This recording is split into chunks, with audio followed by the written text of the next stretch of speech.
Good day and welcome to the dining table. Many are disputing New York City Mayor Adams' 60-day migrant shelter eviction policy. Subscribe, like, and share. Mayor Adams is holding his weekly press briefing, and someone from the media is asking him a question about the 60-day policy to evict migrants from shelters. And before we go into it, I just want to just take you back a little bit. Here is New York City Mayor Adams' uh, X page, and it was posted. No matter your immigration status, it is illegal for someone to pressure or force you to leave your home without going through a formal court process. And he goes on to give resources of calling 311, to a helpline if someone needs information or to know their rights. Now, the poll says it is illegal to lock someone out of their home or try to evict someone without going through a court process. Your immigration and lease status don't matter unless evicted through an official court process by, and it should say, a New York City marshal. You have the legal right to remain in your home. So that's the rules of and the law of New York City. However, that does not apply to shelters, and it hasn't.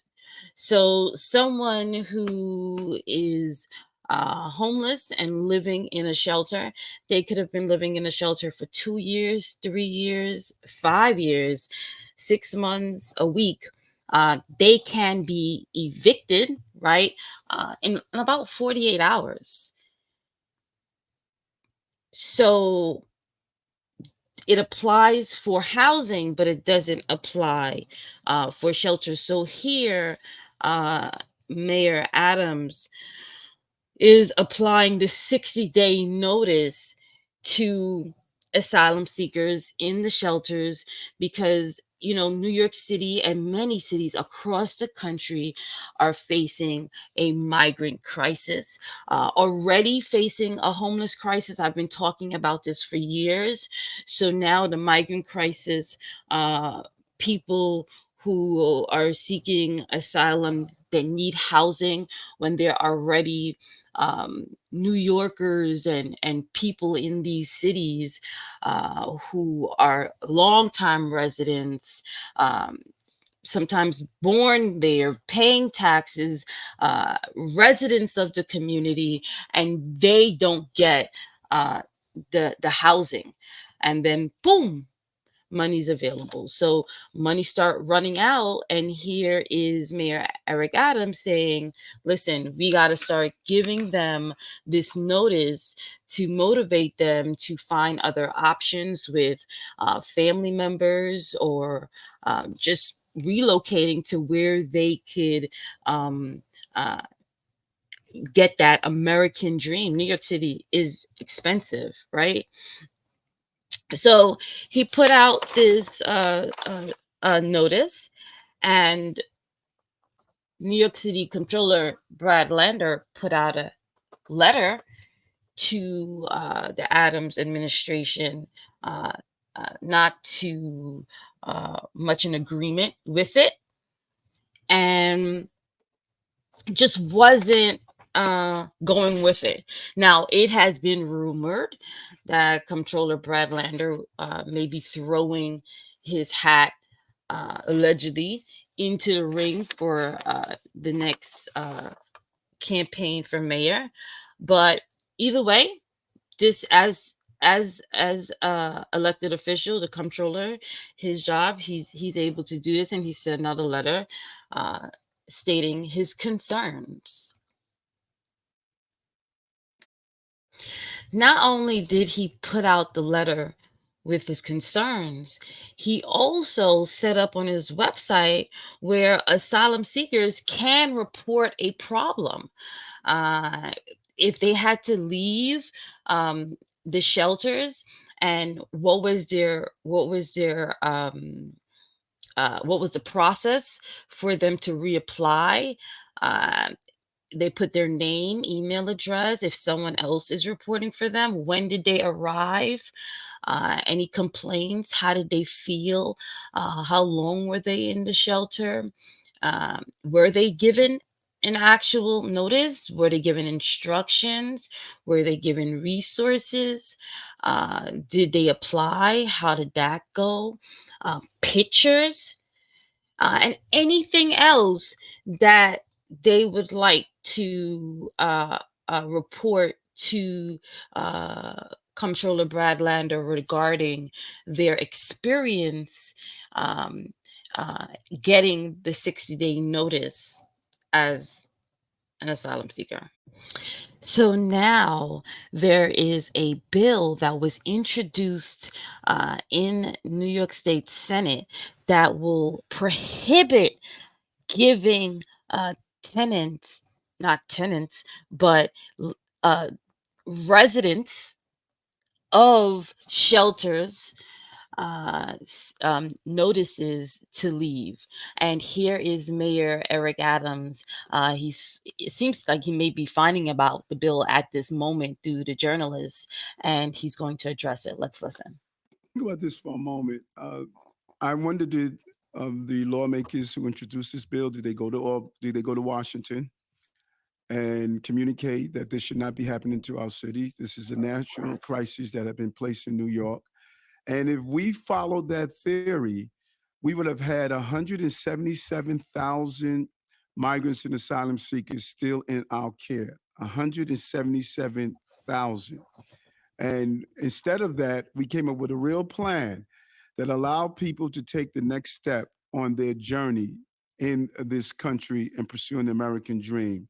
60% of those children and families, over 50% of those with children and families, are now taking the next step on their journey. Over 50%. Over 80% of the single adults are now taking the next step in their journey and pursuing the American dream. No child or family should grow up in a hotel or in a herc or in any other non traditional household.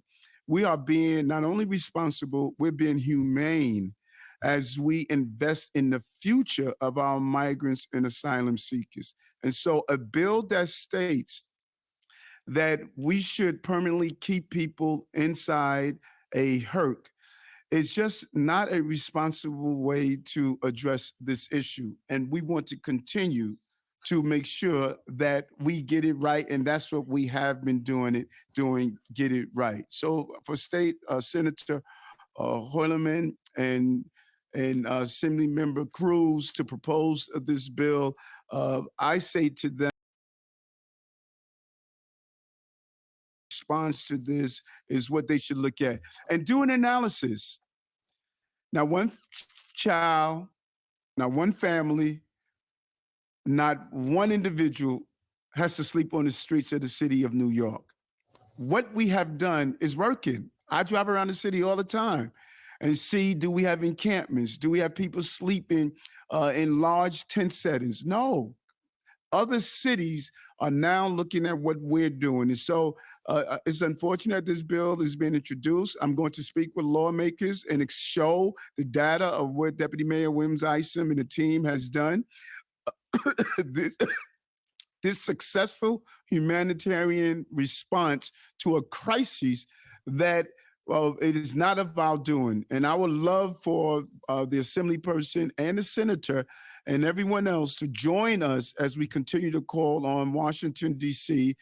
to do their job and call on the Republicans to put in place real immigration reform. We responded to the crisis, and we're going to continue to do so in a humanitarian way. And I think we have Can a I just, couple more. sorry, yeah, I just wanted to add, I was reading this morning about Denver and how Denver is in this exact same situation right now. And something that the mayor in Denver said, which our mayor says all the time, is that this is about striking a balance. None of us is happy about this, right? None of us is happy to have 67,000 people who have come here for an American dream and can't work. but we as localities only have a limited amount of tools that we can use. And so time limits are those tools. And as soon as someone can come up with something better, some additional support, some ability for people to work, we are willing and able to listen to that. But right now, Denver, Chicago, Massachusetts, all of us are in the same boat. I think I would also add, Diaman, that we are happy to work in partnership with all of our lawmakers, and we have extended that opportunity repeatedly. We have regular calls with elected officials, and if there were any concerns or questions or any interest in understanding what the impact of this legislation would be, we would have been willing to have that conversation. The only thing I would also add is that Comptroller Brad Lander was on New York One last night on Inside City Hall and specifically talked about how the 30 and 60-day notices were an effective tool at managing our population and our care. So even the comptroller agrees with the mayor on that he's doing the right. So since Fabian Levy, who's a deputy mayor of communications, mentioned Brad Lander, I went to go look up myself to see what exactly did Brad Lander say. And he was on Inside City Hall with Errol Lewis. Let's listen. The data does show that the Adams administration implementing this 30-day limit for single adults, 60 days for families, and then telling them it's time to move out. And people can reapply, but they've made it not easy to reapply. For single adults, you wait 4, 5, 6 days in the cold down at St. Bridget's on the Lower East Side, and a lot of people just give up. So it has a really problematic human consequence. But it does mean that it's the first time in many months that the number of asylum seekers in city shelters is coming down. Okay. What are your thoughts on New York City's migrant shelter 60-day notice? Let us know.